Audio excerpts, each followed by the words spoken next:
Let's do a moment with Bob.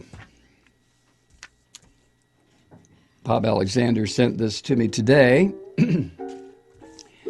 All right.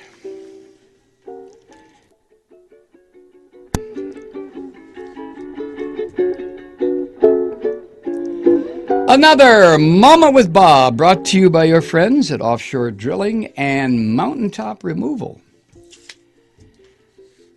Tonight's Moment with Bob, the amazing Criswell predicts. Hey, Mike, more trumpety Trump, Trump, Trump. As we've seen lately, the Republican establishment is going full-bore batshit, trying to derail the guy that's swamping the other Republicans in the polls. I think it's awesome for a couple of reasons. First, because it's never happened before. I think it's always a good idea to pay particular attention to something that has never happened before. Who knows if it will ever happen again? This might truly be a once-in-a-lifetime moment. Who'd want to miss out on that? The previous Republican candidate for president took a chainsaw to the current Republican frontrunner and begged whoever was watching to vote for anybody but the most successful challenger in the current race for the White House. It was like watching Olympic gold medal winners Mark Spitz or Michael Phelps jump in the pool and try to drown the leading American contender in the middle of the race. I'll have to change my epithet. It's also abso-fucking-lutely awesome.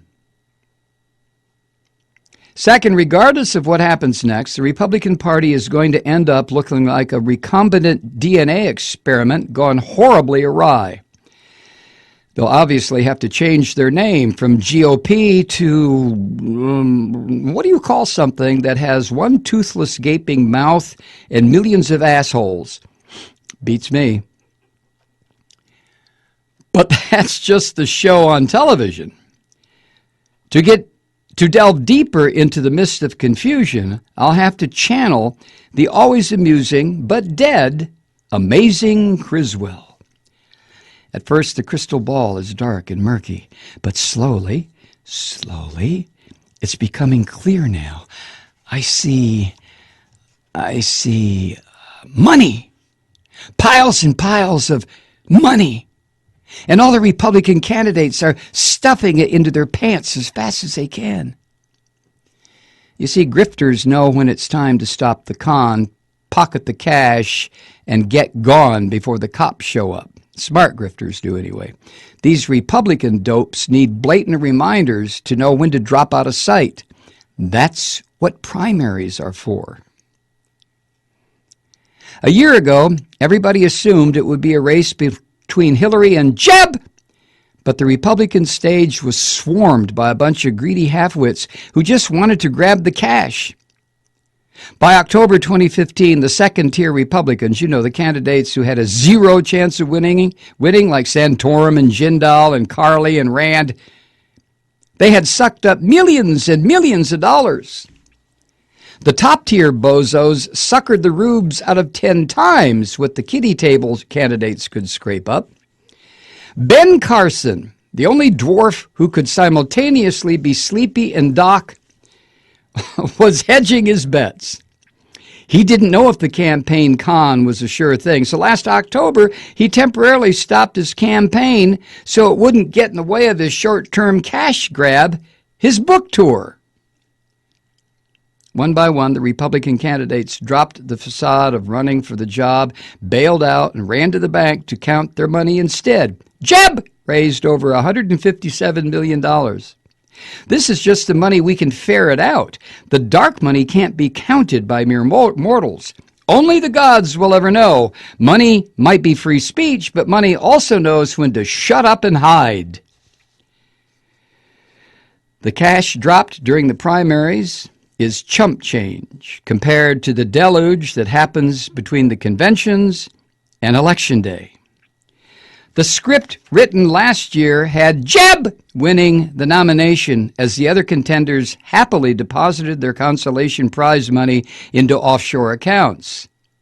But that script got tossed in the trash when Trump threw his Make America Great Again cap into the ring. For the first time in decades, the mouth breathers finally had a candidate they could support. And they went off script, much to the dismay of their handlers. The penny-ante con men leading the Republican Party were caught flat-footed by a better con. Months ago, I was trying to figure out the orange enigma that is Donald Trump. I could see why he wanted to run for the nomination, but I couldn't imagine why he'd actually want to be president. Then it all became clear. Running would affirm the Trump brand. He'd get loads of free publicity. His toxic narcissism would feed endlessly off the adoring crowds, and he'd suck up as much cash as he could. He's not a very smart guy, but it isn't written down anywhere that guys that want to be president have to be smart. They just have to be cunning. And that he is. He makes mincemeat out of all the surviving clowns on the stage because all they want is a shot at the job. He doesn't want the job. He already has a pretty good job. He just wants the cash. You see, after he picks up the nomination, Donald Trump is planning to lose the election. He'll lose to Bernie or Hillary. That doesn't make any difference. From convention's end to election day, it's going to be a roller coaster ride from hell. He's going to take a dive and make another goddamn fortune doing it. Google Donald Trump and the mob. I just did. I received 62 million hits in 0.36 seconds. Small-time embezzlers and other financial crooks know how important it is to keep two sets of books. One is for real, the other is cooked for the IRS. It's safe to say that Donald has more than a couple of gold-plated accountants keeping track of all the money, so that on one hand, the IRS will be satisfied, and on the other, his mob friends will be fucking ecstatic. That's the main reason the Republican elite are shitting themselves blind over Donald Trump. They know he's ripping the party to pieces to grab the nomination just so he can lose the whole shebang for a mountain of money. Similarly, Romney's Bain Capital would buy up a business, take out huge loans in the name of the company, sell off the assets, bankrupt the sucker, gut whatever could be sold for scrap, then fire everybody and pocket the cash. It's the Republicans' fucking playbook, and Trump's using it against them. They can't admit it without admitting they've always been the party of cheap hucksters flim-flamming the rubes at every election. It appears they've chosen to try to dynamite Trump out of the race and send in a pinch hitter who will spectacularly flame out against whoever wins the Democratic nomination.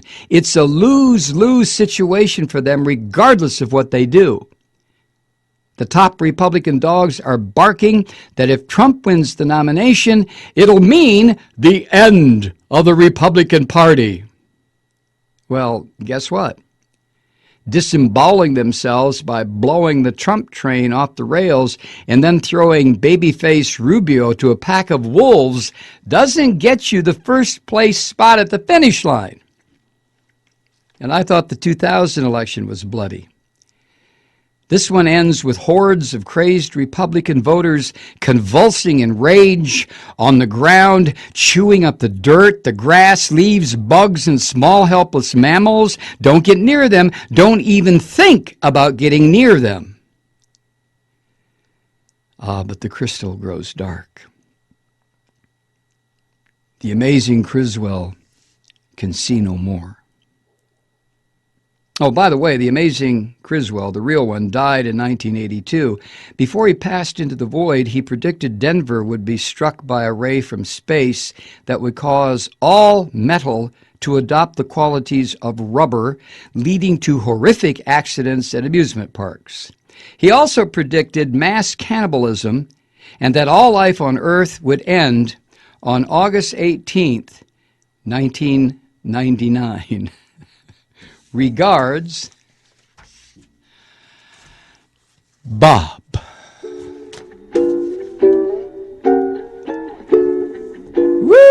Another Moment with Bob, brought to you by your friends at Offshore Drilling and Mountaintop Removal. The Republican Party, when this is over, is going to end up looking like a recombinant DNA experiment gone horribly awry. Oh, I love that line. Oh, Jesus.